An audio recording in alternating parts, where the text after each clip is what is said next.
നമ്മൾ വികാരനൗകമായിട്ട് പറയുമ്പോൾ ഈ കണ്ണീരുപ്പ് കലർന്നൊരു മണലിൽ വേളിപ്പുടവ് ഒരുങ്ങി എന്ന് പറയുമ്പോൾ ഈ വേളിപ്പുടവ് ഒരുങ്ങുന്നതാണ് ആ സന്ദർഭം എന്ന് പറയുന്നത്. ഈ പറയുന്ന മാതിരി കണ്ണീരുപ്പും കടലിൻ്റെ ഉപ്പും ഈ മണലിലുണ്ടാവും. അത്തരമൊരു സാഹചര്യങ്ങളൊക്കെ വരുമ്പോൾ സത്യത്തിൽ അത് എഴുതി പോകുമ്പോൾ സാറിന് അത് അങ്ങനെ സംഭവിക്കുന്നതാണോ, അത് എന്ത് പ്രോസസ്സിൻ്റെ ഭാഗമായിട്ടാണോ അത് അത്രയും സിങ്ക് ആയിട്ട് വരുന്നത് എന്നുള്ളത് അറിയാൻ വേണ്ടിയിട്ടാണ്. നിങ്ങൾ ഒരു കാര്യം പറയും, ഈ വേളിപ്പുടവാന്ന് പറയാൻ പാടില്ല എന്ന് ചില ആൾക്കാർ പറയാം. പക്ഷേ കേരളത്തിലെ പരശുരാമൻ കൊണ്ടുവന്ന ആൾക്കാരാരാന്നറിയാം, മുക്കുവന്മാരെ. അങ്ങനൊരു വലിയൊരു ഇതുണ്ട്. കടപ്പുറത്താണ് പരശുരാമൻ മലയുടെ മുകളിൽ നിന്നിട്ടല്ല പറഞ്ഞത്, കടപ്പുറത്താണ് വന്നത്. കടപ്പുറത്തേക്കാണ് ആൾക്കാരെ കൊണ്ടുവന്നത്. അത് വടക്കൻ കേരളത്തിലെ ആൾക്കാർ ആണ് വന്നത്. അത് മാത്രമല്ല, ഇപ്പോഴും ഇല്ലം എന്നാണ് അവരുടെ വീട്ടുപേര്. ഞാൻ അവരുടെ വീടുകളിലൊക്കെ പോയി ചോദിച്ചിട്ടുണ്ട്, കാര്യങ്ങൾ അന്വേഷിച്ചിട്ടുണ്ട്. ഇവിടെയും മറ്റുള്ള ഇതിലൊക്കെ പോയിട്ടുണ്ട്. അതുപോലെ ചെമ്പിലരയെന്ന് പറയുന്നത് അതിൽ ഇല്ലം എന്നാണ്, 4 ഇല്ലക്കാരാണ് അവർ. അതുപോലെ അവർക്ക് അവരുടെ ഈ മരണ ചടങ്ങുകൾ മുഴുവൻ, വിവാഹ ചടങ്ങുകൾ മുഴുവൻ ഇപ്പോഴും നമ്മൾ ബ്രാഹ്മണരുടെ ചടങ്ങാണ്. ഈ മീൻ പിടിക്കലൊക്കെ ഉണ്ട്, ഞങ്ങൾക്കുണ്ടല്ലോ. ഞങ്ങൾക്ക് എന്തിനാണ് 4-ാം ദിവസം മീൻ പിടിക്കും, 2 ആളും കൂടി. അത് ബ്രാഹ്മണരുടെ ചടങ്ങാണ്, അത് മുക്കുവൻ്റെ ചടങ്ങാണ് അല്ലേ, മീൻ പിടിക്കുന്നത്. അവർക്ക് ഇങ്ങോട്ടും ഉണ്ട്. അതാണ് ശരിക്കും ഞാനത് അങ്ങനെ വേളിപ്പുടം എഴുതാൻ കാരണം.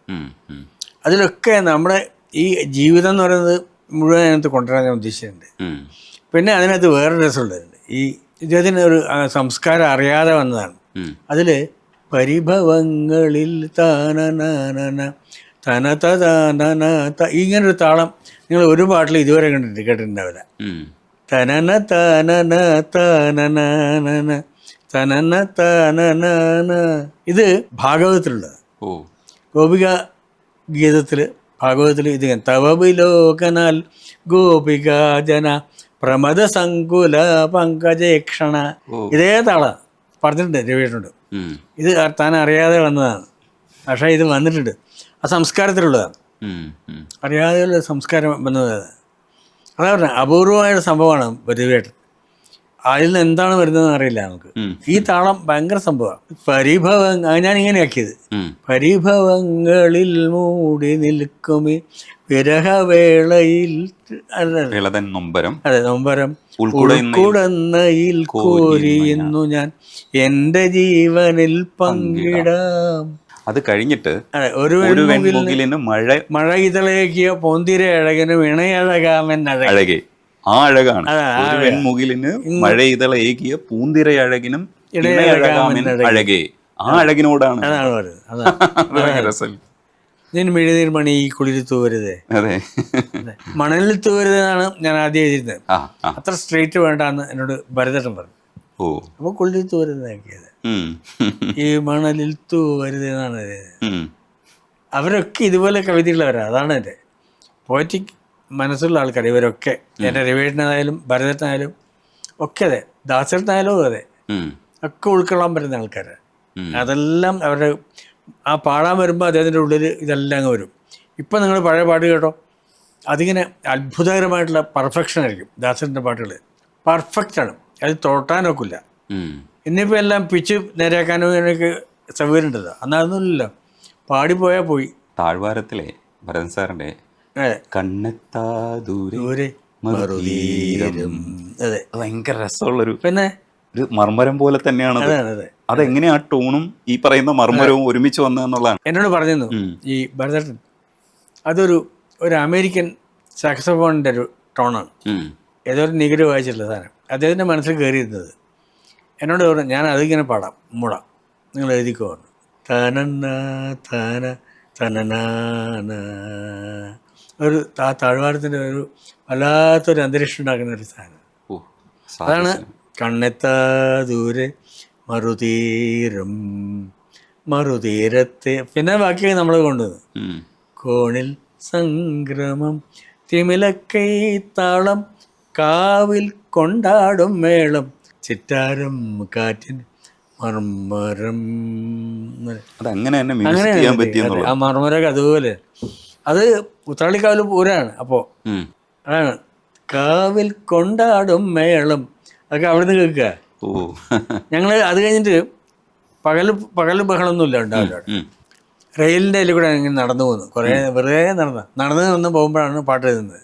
ഓ അങ്ങനെ ഇങ്ങനെ ട്യൂൺ പറയും, താനന്ന താന, അത് കഴിഞ്ഞിട്ട് താനന്ന താനന്നാന താനന്നാന താനന്ന തനതാന താന, ഇങ്ങനെ ഇതൊക്കെ ഭരതൻ ഇങ്ങനെ പറയുമ്പോൾ ഞാൻ അപ്പം തന്നെ കൂരാറ്റകൾ ഇക്കിടി മൂടും വെള്ളിമുളം കൂട്ടിനുള്ളിൽ ഉഷസ്സിൻ്റെ എൻ്റെ പാരാവാരം എന്നൊക്കെ അതൊക്കെ ഇങ്ങനെ വന്നുകൊണ്ടിരിക്കുകയാണ്.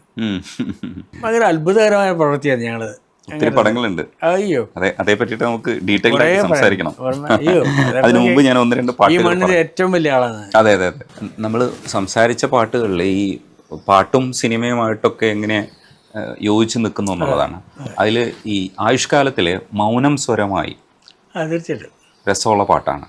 മൗനം സ്വരമായി എൻ പൊൻവീണയിൽ, സ്വർഗം മലരായി ഈ കൈക്കുമ്പിളിൽ, ഉണരും സ്മൃതി അലയിൽ ആരോ സാന്ത്വനമായി എന്നാണ് മുരളിക യൂതി എന്നാണ്. മരിച്ച ആള് അതെ, പിന്നാലെ പോവുക സാന്ത്വനിപ്പിക്കാൻ. അതാണ് അതാ പടത്തിന്റെ തീമാണ്. തീമാണ്.